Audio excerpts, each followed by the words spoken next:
Hello student, today we are going to discuss very important topic of Java AWT, that is layout managers. After first lecture we need to learn about layout managers because in previous lecture we see how we create frames and how we create windows and how we add other GUI components like button, text, fields, labels, checkbox into frame, and after adding this or during adding this we have to know how we arrange this GUI component into frame. So all the needs to arrange GUI component into the frame we will found by using layout managers. So let's start about layout managers. Before starting we see the need of layout managers.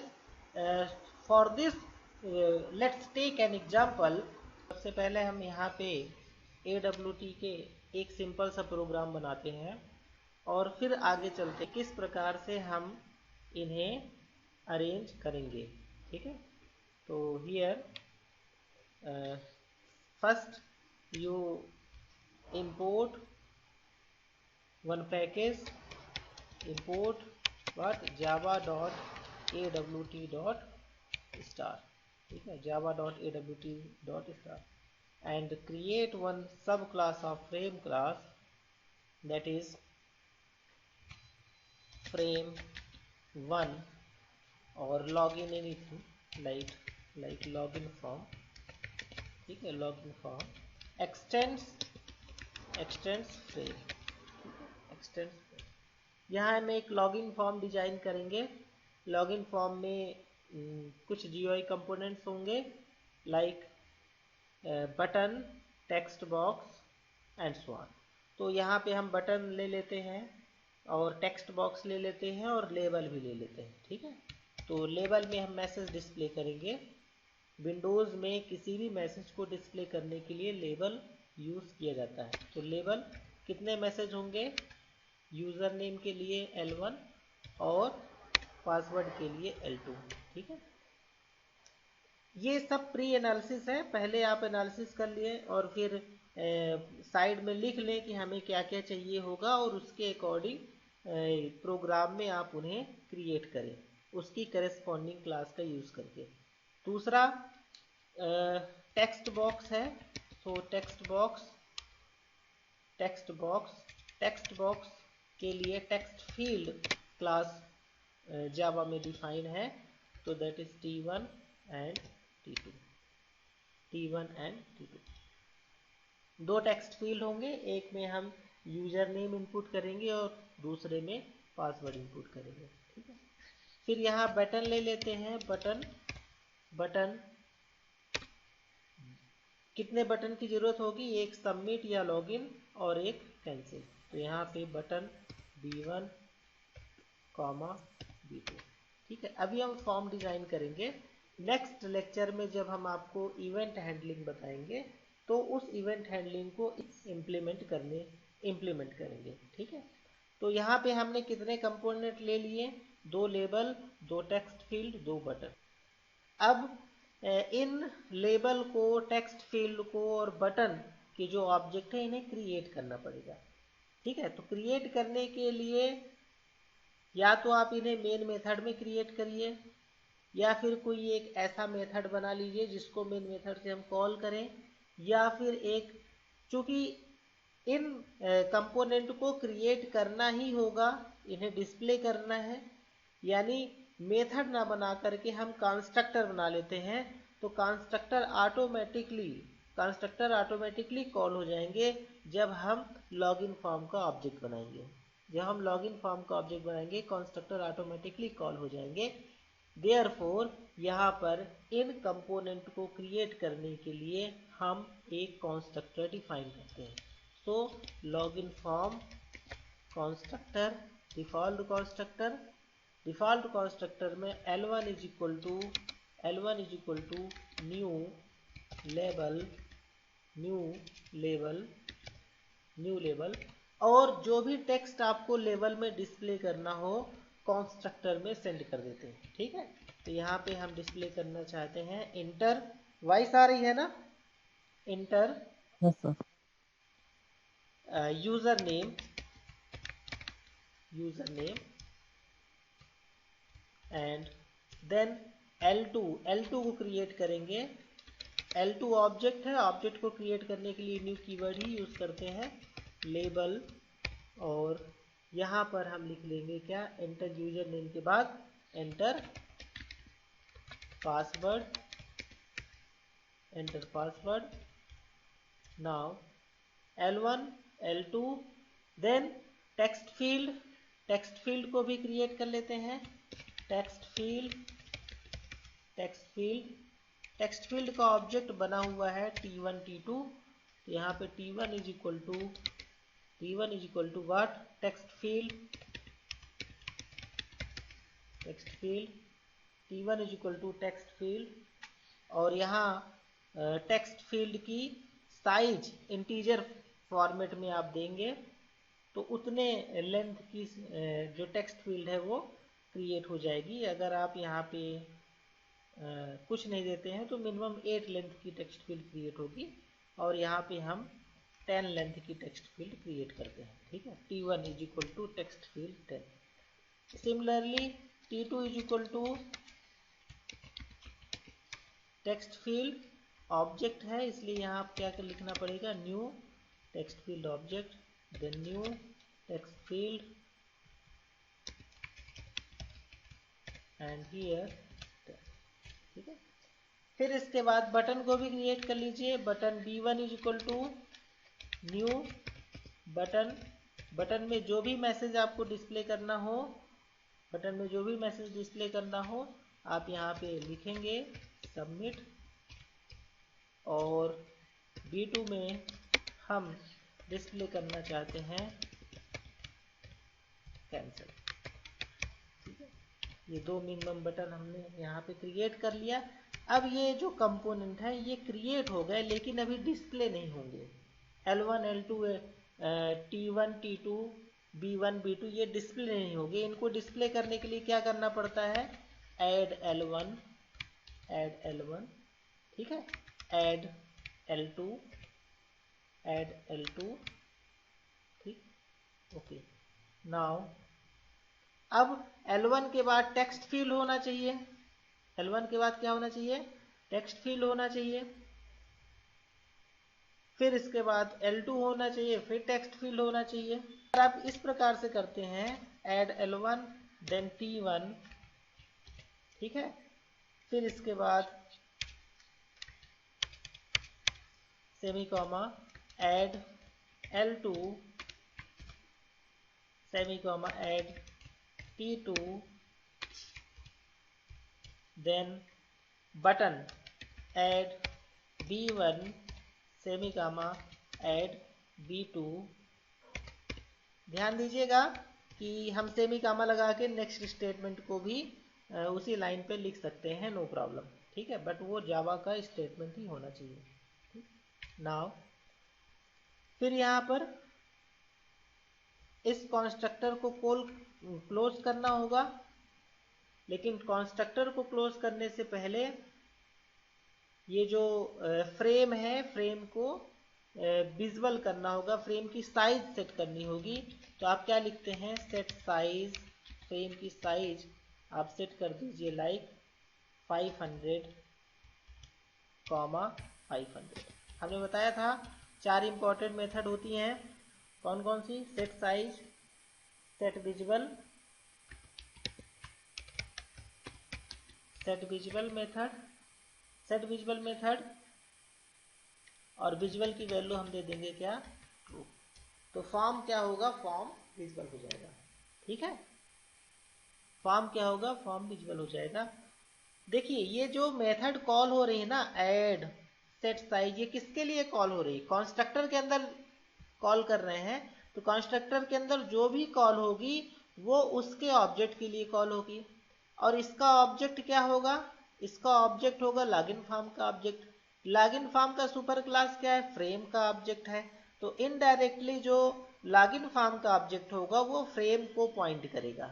तो frame में L1 add होगा, T1 add होगा, L2 add होगा, T2 add होगा, B1 add होगा, B2 add होगा। और फिर यहाँ पे सेट साइज, किसकी साइज? फ्रेम की साइज। फ्रेम की साइज 500 बाई 500। और फ्रेम क्या होगा? Visual. Frame visual is equal to क्या हो जाएगा? ट्रू हो जाएगा। समझ में आ रहा है ये बातें? हेलो, ठीक है। तो यहाँ पे हम ऐड कॉल कर रहे हैं, पर किसके लिए ऐड कॉल हो रहा है? ये ऐड कॉल हो रहा है फ्रेम के सब क्लास के लिए, ठीक है, फ्रेम के सब क्लास के ऑब्जेक्ट के लिए। जैसे यहाँ पे आगे चल करके आप ऑब्जेक्ट बनाओगे मेन मेथड में, ठीक है, मेन मेथड में आप ऑब्जेक्ट बनाओगे, क्या बनाओगे? Login form, login form f is equal to new login form, ठीक है। तो यहाँ पे ऑब्जेक्ट क्या बन रहा है? हमारा f बन रहा है, किसका? लॉगिन फॉर्म का। और आपको मालूम है कि जब हम ऑब्जेक्ट क्रिएट करते हैं तो इमीडिएट सुपर क्लास का भी ऑब्जेक्ट बनता है, इमीडिएट सुपर क्लास का भी ऑब्जेक्ट बनता है, यानी फ्रेम क्लास का भी ऑब्जेक्ट बनेगा। और फ्रेम क्लास की सुपर क्लास क्या होती है? फ्रेम क्लास की super window class window window होती है, तो विंडो का भी ऑब्जेक्ट बनेगा। विंडो की सुपर क्लास क्या होती है? कंटेनर होती है, कंटेनर का भी ऑब्जेक्ट बनेगा। देन कंपोनेंट का भी ऑब्जेक्ट बनेगा, देन ऑब्जेक्ट का भी ऑब्जेक्ट बनेगा, ठीक है। तो ये जो फ्रेम का रेफरेंस वेरिएबल है ये सभी को पॉइंट करेगा, यानी कुल मिला के ये फ्रेम का ऑब्जेक्ट है। किसका ऑब्जेक्ट है? फ्रेम का ऑब्जेक्ट है। तो जब ये फ्रेम का ऑब्जेक्ट है तो यहाँ पे आपको मालूम है न्यू कीवर्ड कॉन्स्ट्रक्टर को भी कॉल करेगा। तो जब कॉन्स्ट्रक्टर को कॉल करेगा तो यहाँ पे एक L1 ऑब्जेक्ट बनेगा, अलग से L2 ऑब्जेक्ट बनेगा, T1 ऑब्जेक्ट बनेगा, T2 ऑब्जेक्ट बनेगा, B1 ऑब्जेक्ट बनेगा, B2 ऑब्जेक्ट बनेगा, ठीक है। ये सब क्या है? ये सब नॉन स्टैटिक मेंबर डाटा है क्लास के, यानी ये L1 बनेगा, L2 बनेगा, T1 बनेगा, T2 बनेगा और P2 बनेगा। आ रही बात समझ में? इनकेस अगर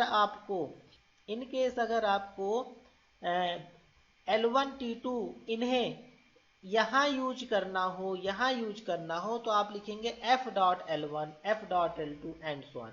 और अगर आपको ऐड मेथड को कॉल करना हो तो यहाँ पे लिखेंगे f.add। लेकिन कंस्ट्रक्टर किसके लिए कॉल हो रहा है? f के लिए कॉल हो रहा है। तो यहाँ पे अगर हम डायरेक्ट ऐड मेथड को कॉल करते हैं तो f के लिए कॉल होगा, मतलब फ्रेम के लिए कॉल होगा, यानी फ्रेम में L1 ऐड होगा, T1 ऐड होगा, L2 ऐड होगा, T2 ऐड होगा, B1 ऐड होगा, B2 ऐड होगा। और फिर यहाँ पे सेट साइज, किसका साइज? फ्रेम, जो विंडो है, विंडो की साइज क्या हो जाएगी? 500 बाई 500। और विंडो विजुअल हो जाएगा, विंडो क्या हो जाएगा? विजुअल हो जाएगा, ठीक है। तो यहाँ इतने सारे काम आपको एक विंडो को क्रिएट करने के लिए करना पड़ेगा, ठीक है। तो अब इस प्रोग्राम को देखिए, अब इस प्रोग्राम को हम सेव करेंगे किस नाम से? मेन क्लास के नेम से। तो मेन क्लास के नेम से हमने सेव कर दिया, ठीक है। जिस लोकेशन में सेव कर सकते हैं। तो यहाँ पे हमने एप्लेट और यहाँ विंडो एप्लीकेशन है, विंडो एप्लीकेशन में इसको लॉगिन फॉर्म को सेव कर दिया, ठीक है। कई लोगों ने कहा कि सर जावा के AWT प्रोग्राम को हम रन कैसे करेंगे? ठीक है, उसी प्रकार रन करेंगे जैसा आप पहले के कंसोल प्रोग्राम को रन करते आए हैं, ठीक है। रन करने से पहले आप मेन मेथड किस क्लास में है? लॉगिन फॉर्म में है। तो लॉगिन फॉर्म में आप लॉगिन फॉर्म डॉट जावा के नाम से सेव करोगे। सेव करने के बाद कंपाइल करोगे। कंपाइल के लिए या तो कमांड प्रॉम्प्ट में जाओ, अदरवाइज हमने यहाँ पे एक टूल्स बना के रखा है, इससे कंपाइल कर लेंगे, ठीक है। कंपाइल करने के बाद इसे रन करेंगे। Compilation successful. रन करने के लिए भी एक आपको कमांड होता है JVM का यूज करके, ठीक है। यहाँ पे हमने कमांड सेट करके रखा है, तो आप इसे रन कर लेंगे, ठीक है। तो रन करने पर इसका जो विंडो है वो डिस्प्ले हो रहा है। आप देखिए इस विंडो में जो लास्ट बटन है B2 वो दिख रहा है, वो जो लास्ट बटन है B2 वो दिख रहा है। बाकी के L1 T1 L2 T2 और B1 ये डिस्प्ले नहीं हो रहे हैं। देख पा रहे हैं आप लोग? ये हमारा विंडो है, यहाँ पर सिर्फ और सिर्फ क्या डिस्प्ले हो रहा है, V2 डिस्प्ले हो रहा है। ठीक है, क्यों ऐसा हो रहा है? ऐसा इसलिए हो रहा है कि हम कोई भी फ्रेम बनाते हैं, ठीक है, जब भी हम कोई फ्रेम बनाते हैं तो उस फ्रेम के कंपोनेंट का लेआउट हमें डिजाइन करना पड़ता है। उस फ्रेम का लेआउट हमें क्या करना पड़ता है, डिजाइन करना पड़ता है। ठीक है, तो लेआउट के लिए आप क्या करोगे, लेआउट कई प्रकार के होते हैं। लेआउट जो है कंपोनेंट के कई प्रकार के लेआउट आप सेट कर सकते हैं।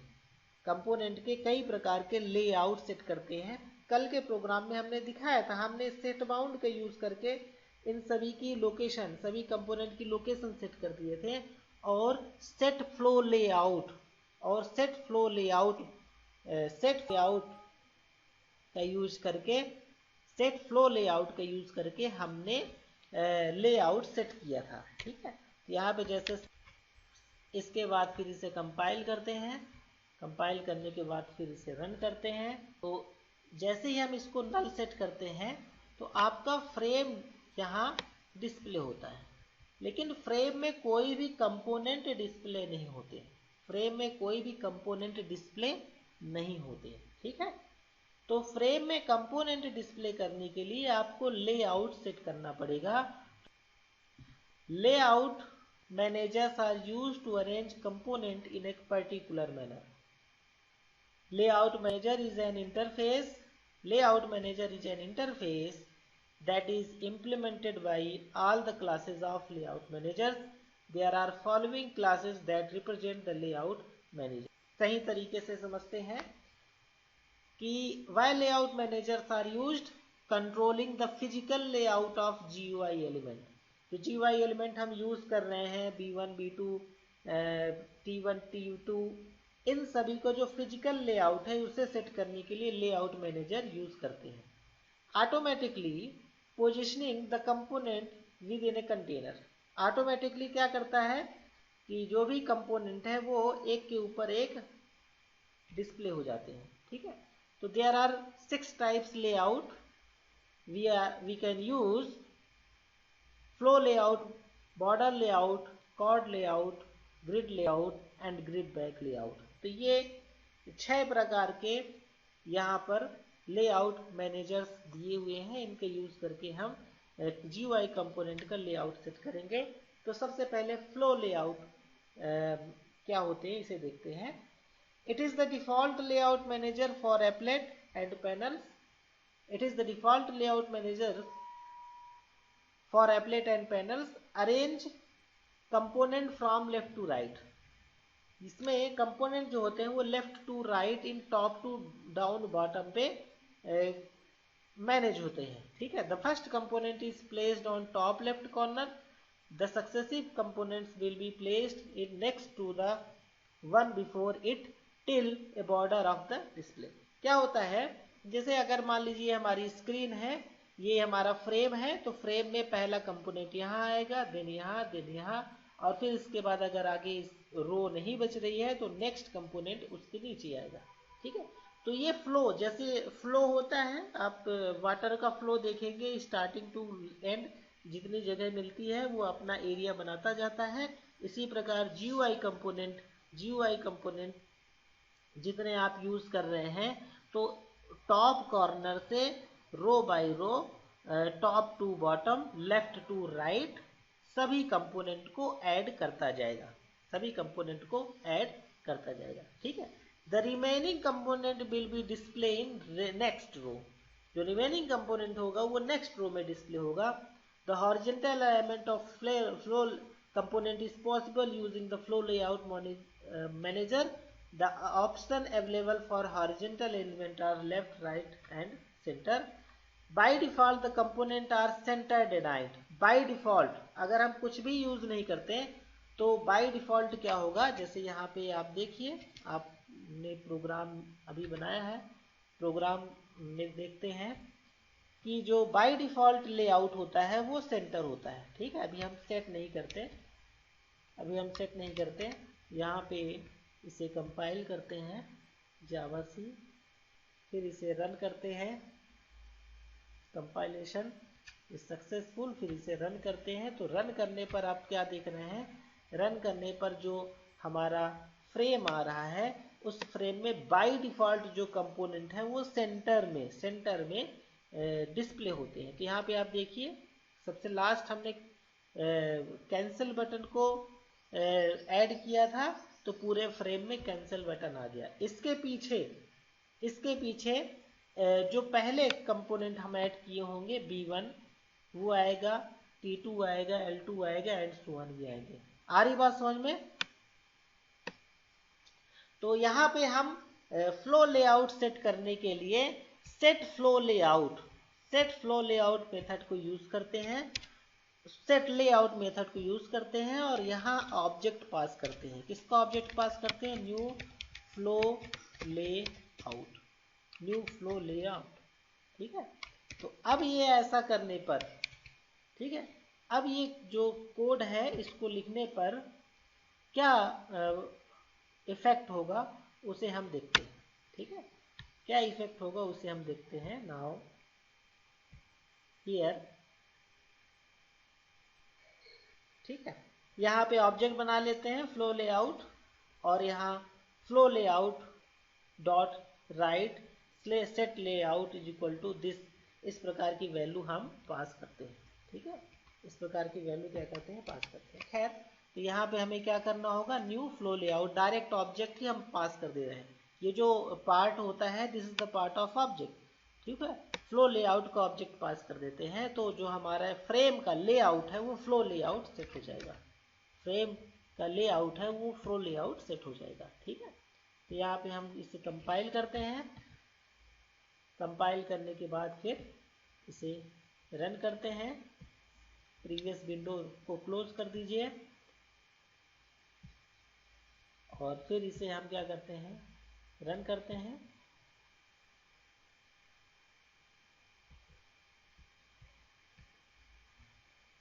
तो रन करने पर आप क्या देखेंगे कि जो हमारा विंडो है वो इसमें फ्लो लेआउट सेट हो जाएगा।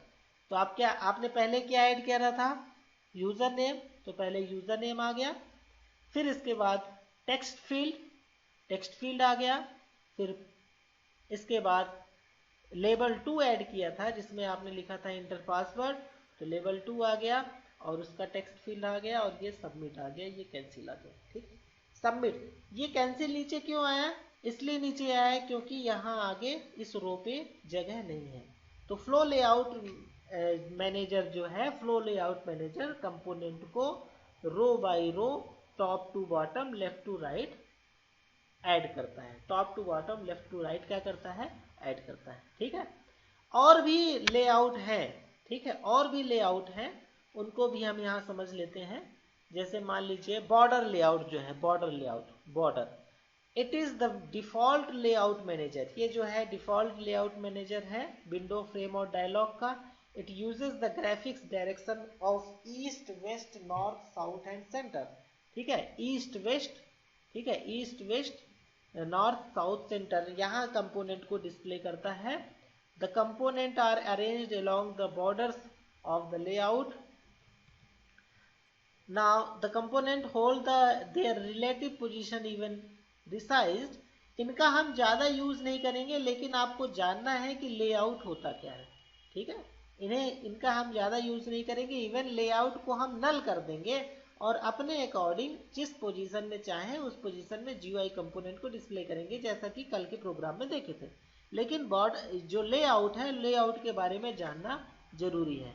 तो अगर आप बॉर्डर लेआउट यूज़ करते हो तो कंपोनेंट को फ्रेम या एप्लेट में इस प्रकार से डिस्प्ले कर पाओगे। ठीक है, east, north, west, centre and south, ये बॉर्डर लेआउट मैनेजर कंपोनेंट को डिस्प्ले करता है। ठीक है, इसी प्रकार card layout, each layout is like a card in a deck, each card can have its own layout, each card is usually a panel object, the layout of the main panel is set to the card and so on. ठीक है, card layout को object बना लेंगे और इसे हम set layout में पास कर देंगे। ठीक है, तो यहाँ पे जैसे देखिए एप्लेट कार्ड, ये रेड, ग्रीन और चेंज। ठीक है, ग्रिड लेआउट, ग्रिड लेआउट में कुछ इस प्रकार आएगा।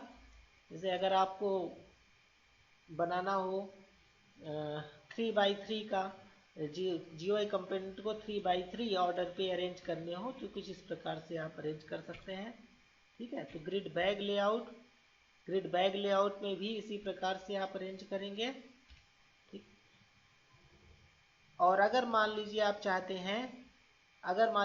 हैं कि लेआउट मैनेजर हम सेट ना करें, तो इसके लिए आप क्या करेंगे, सेट लेआउट मेथड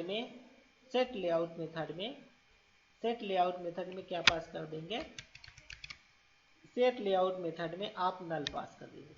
नल पास करने के बाद सेट लेआउट मेथड में नल पास करने के बाद जितने भी कंपोनेंट हैं उन सभी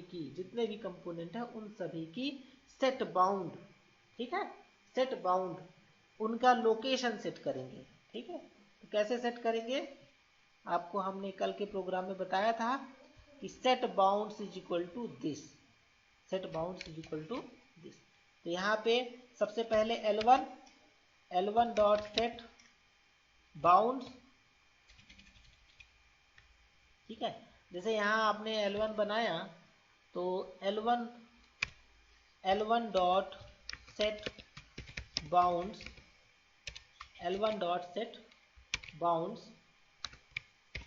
और यहाँ पे क्या कर सकते हैं, 30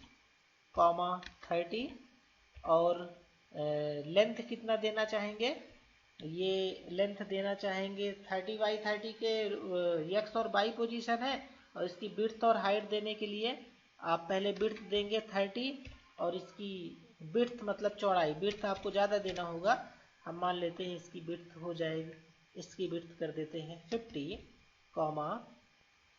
में हो जाएगा क्या, अगर नहीं होता तो 100 कर देते हैं, इंटर यूजर नेम पूरा डिस्प्ले होगा 100 और इसकी विड्थ जो है वो क्या कर देते हैं 30।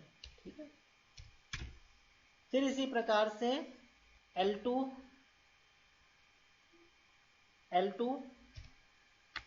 जस्ट L1 के नीचे आएगा, तो सेट बाउंड्स यहाँ पर क्या लिखेंगे 30।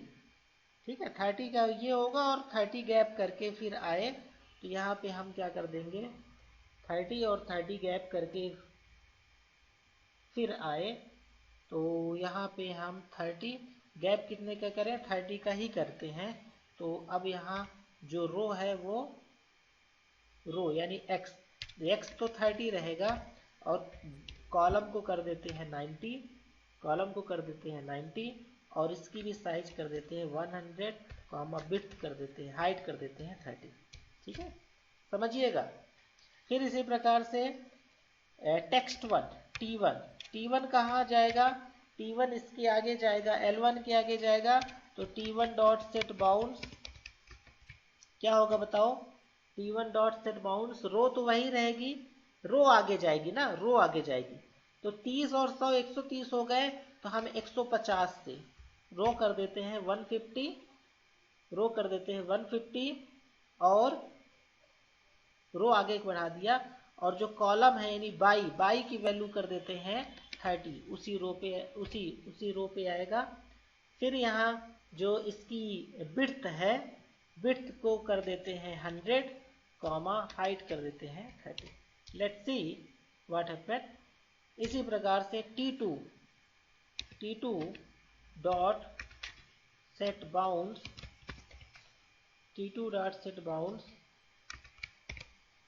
T2 जो होगा वो L2 के आगे जाएगा, L2 का लोकेशन क्या है, L2 का लोकेशन है 30 और 90, तो यहाँ पर x की पोजीशन आपको इंक्रीज करनी पड़ेगी, तो x की पोजीशन हो जाएगी 150, 90, 100 इसकी विड्थ और 30 इसकी क्या कर देते हैं हाइट। ठीक है, फिर इसी प्रकार T1 T2 हो गया, B1 B2, तो B1 डॉट सेट बाउंड्स, और यहाँ लिखेंगे B1 dot set bounds, B1 button है तो बटन 150 जो x की वैल्यू अभी यहाँ पे 150 है, तो हम 150 में ही मान लीजिए, ठीक है, 150 x की वैल्यू बहुत ज़्यादा हो जाएगी, हम इसको रख देते हैं 50 पे, 50 कॉमा 90 तक तो सेकेंड रो है और नेक्स्ट रो आ जाए 120 में कॉमा, और इसकी साइज कर देते हैं बल्कि कम, इसकी साइज कर देते हैं 60 और बिट्स कर देते हैं 30, ठीक है। अगर एक बार रन करके देख लेंगे, अगर ज़रूरत पड़ेगी तो हम इसकी साइज कम ज़्यादा कर लेंगे सेट बाउंड्स में आके। सेट बाउंड्स और किस रो पे x की वैल्यू 50 ही रखेंगे कॉमा y की वैल्यू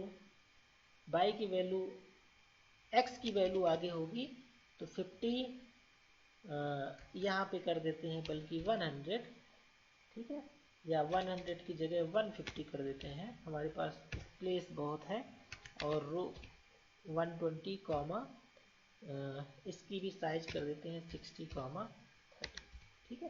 तो यहाँ पे अगर हम कोई भी लेआउट सेट नहीं करते, तो हम क्या करेंगे, जैसे मान लीजिए यूजर नेम यहाँ है, फिर टेक्स्ट बॉक्स आए, पासवर्ड यहाँ है, फिर टेक्स्ट बॉक्स आए, फिर सबमिट नीचे आए, फिर कैंसिल आए, 3 रो हो, तो 3 रो के लिए हम क्या करेंगे, कोई भी लेआउट यूज ना करके यहाँ पे हम सभी कंपोनेंट का सेट बाउंड, सभी कंपोनेंट का लोकेशन सेट करेंगे, क्या करेंगे, सेट करेंगे, ठीक। तो this is how you display your GUI component according to your arrangement, आपके अरेंजमेंट के अकॉर्डिंग कैसे डिस्प्ले होगा, ठीक है। तो ये हमने L1, L2, T1, T2, B1, B2 को अरेंज किया है। अब इसके बाद इसको सेव करके कंपाइल करते हैं, जावा से कंपाइल दिस, कंपाइलेशन सक्सेसफुल, और इसको फिर रन करते हैं। तो रन करते समय आप क्या देख रहे हैं, ये आपका लॉगिन फॉर्म आ गया, देखिए, देख पा रहे हैं आप लोग? Yes sir. ये आपका लॉगिन फॉर्म आ गया, ठीक। हमने क्या दिया, L1 के लिए लोकेशन दिया 30/30, x दिया 30 और y दिया 30, और 100 क्या दिया, इसकी विड्थ 100 दिया ना, तो यहाँ तक इसकी विड्थ क्या हो गई, 100 हो गई। 100 में हमारा मैसेज भी आ गया और ये कुछ स्पेस बच गया, ठीक है। और फिर क्या दिया, इसकी जो हाइट है वो हाइट हमने 30 की थी, ठीक है। ये लाइन समझ में आ गई आप लोगों को L1 का? इसी प्रकार से आपको अरेंज करना पड़ेगा। ये L1, ये एंटर यूजर नेम जो है वो L1 है। somebody are asking to join here, Ajay Shaket, I am not aligned to join here because we are going to just close the session, today's session। तो यहाँ पे हमने L1 के लिए सेट कर दिया, ठीक है। अब यहाँ T की देखिए, T यानी टेक्स्ट बॉक्स के लिए कैसे हमने बाउंड सेट किया, ये टेक्स्ट बॉक्स वाला है। तो आप देखिए टेक्स्ट बॉक्स के लिए हमने x को बढ़ा दिया, ये x डिस्टेंस इंक्रीज कर दिया, यहाँ तक 30 था और आगे 100 था, यानी 130 हुआ। हमने यहाँ पर T1 की स्टार्टिंग रेंज कहाँ से रखी, 150 से, तो यानी 150 डिस्टेंस ये आया, और जो इसकी बाई वैल्यू है वो हमने 30 की, इसकी बाई वैल्यू हमने क्या कर दी, 30 की, ठीक। तो इसी रो पे आपको ये डिस्प्ले हो रहा है, अब ये जो लेवल 2 है, लेवल 2 दूसरे रो में आए, यहाँ पे 30 गैप दे करके, तो लेवल 1 क्या था, 30 था, हमने लेवल 2 का क्या बना दिया, 30 क्यों 30 क्यों लिया, क्योंकि ये जो x है ये 30 है और ये y जो है ये हमने 90 कर दिया, तो दूसरे रो में ये आ गया। आ रही बात समझ में? Yes sir. ओके। अगर हम ये कहें कि ये जो टेक्स्ट बॉक्स है ये ऊपर से आ रहा है, आप क्या करें, इस टेक्स्ट बॉक्स को थोड़ा नीचे कर दें तो यानी इस टेक्स्ट बॉक्स में क्या चेंजेस करना पड़ेगा, इस टेक्स्ट बॉक्स में क्या चेंजेस करना पड़ेगा। ये T1 बाई है ना, इंक्रीज कर देंगे।